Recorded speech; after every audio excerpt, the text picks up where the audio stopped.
Warm greetings to all of you. I am Dr. Ansima Joseph, Assistant Professor, Department of Physics, Fatima College, Madurai, and I am here to deliver a content on transmission of heat. The learning objective of this presentation would be that at the end of this talk, the students will get a solid understanding of the three types of heat transfer. Now just think and answer. I'm going to give you a situation. Imagine you have left a hot bowl of chicken soup at your desk, at your table. What would happen to that hot bowl after a little while? You probably take a walk, come back and see what has happened to the bowl.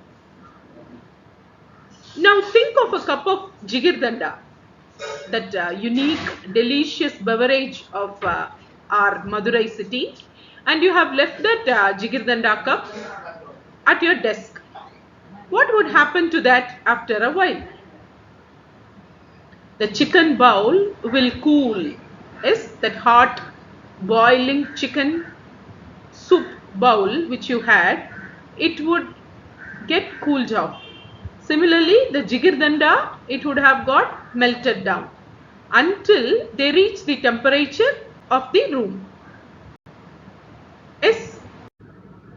So what do you infer? Heat energy or the thermal energy, it gets transferred from place to place. Is it so? It gets transferred from a warmer place to a cooler place. Or I can say that the hot objects, they get cooler, the colder ones, they get heated up until they reach the equilibrium temperature, which is nothing but the room temperature. So this transfer of heat from hotter end to the colder end, it takes place via three processes which we call as conduction, convection and radiation. So what are all these three different processes of heat transfer? So conduction is the first process. It is the transfer of thermal energy without any net movement of the material itself. So from hotter end to the colder end, the heat gets transferred without any transfer of the medium. And how do you quantify the heat energy transferred? It is Q is equal to K into A into the difference between the hotter end temperature and colder end temperature, all divided by D, where Q is the heat transferred per unit time, K is nothing but the coefficient of thermal conductivity, A is the area of heat transfer, and D is the thickness of the body. And there are quite a lot of day-to-day examples of this conduction process. So the very best example or the predominant example what academicians will tend to give is that when you have a metal spoon dipped in a hot soup, the end which is dipped inside will be getting heated up, and slowly the farther end will also get heated up. Right? So this is due to the process of conduction.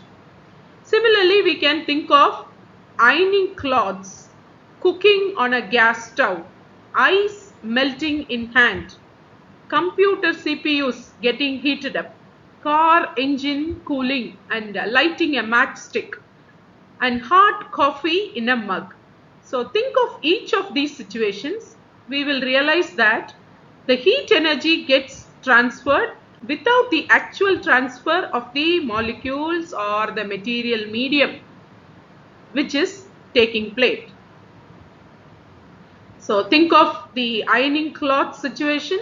So the heat energy, it just gets transferred from the iron and to the cloths. So there is no transfer of any material medium. Not that the iron particles come, but the heat energy gets transferred from the iron and it just irons the cloths.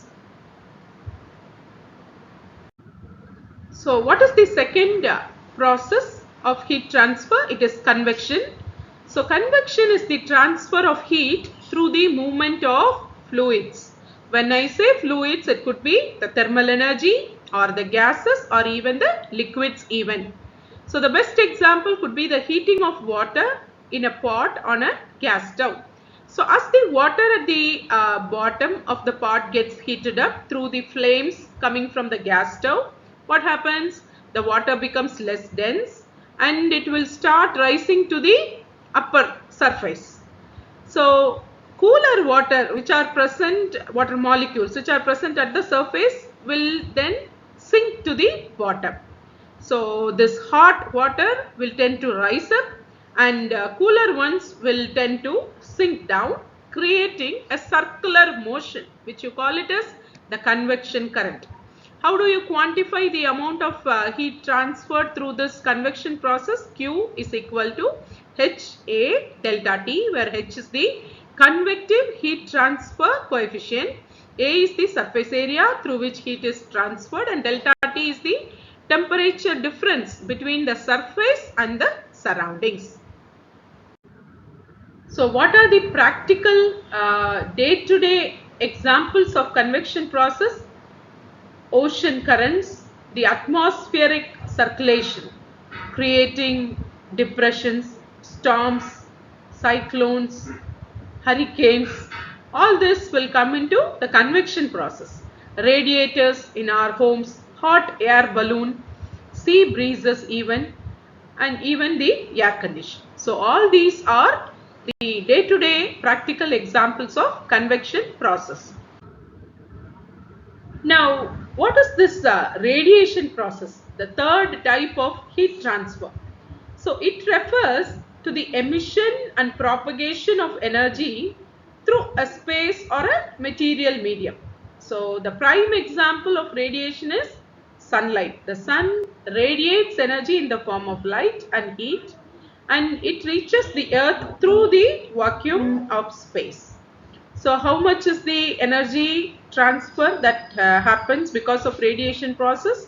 It is measured through Stefan's law, which you call it as P is equal to, or P is proportional to the fourth power of the temperature difference. That is P is equal to E sigma A Tr minus Tc the whole power 4. So where P is the net power of radiation, A is the area of radiation, Tr is the radiator temperature, Tc is the surrounding temperature, and sigma is the Stefan's constant, E is the emissivity.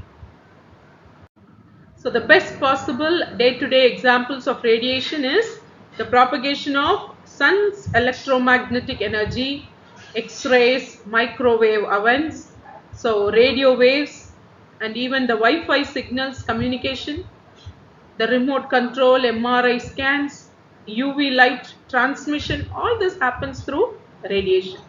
So there is no transfer of material molecules of the medium, but the energy just gets transferred out through the space. So as we come to the end of the presentation, conduction, convection, radiation, these are the three different modes of heat transfer. So conduction is the transfer of heat from one substance to another due to direct contact, but not the direct transfer of molecules of the material medium. Whereas convection happens because of the movement of the material medium, molecules of the medium. Radiation, the energy is radiated or transmitted in the form of rays or waves through the vacuum or space. So there is one simple example which summarizes all three processes. So when you have this container with a handle, metal handle, and you are having water inside it, when you boil it on the top of a flame, what happens? The water gets heated up, the container gets heated up, and the water gets heated up. Slowly the metal lid or the handle, it also gets heated up. It is because of the direct contact of the metal handle with the container, and we are also holding that. So as a result of it, even our hands get heated up. We could feel that, and this is because of the conduction process. There is no transfer of any molecules there. Whereas when the water just gets boiled up, water molecules rise from the bottom to the surface, and from the surface to the bottom, this convection happens. And there is, for a person who is standing nearby to this situation, he can feel the fire, the thermal energy coming out of the flames. So that radiation transfer happens because of the third process called as transfer through radiation.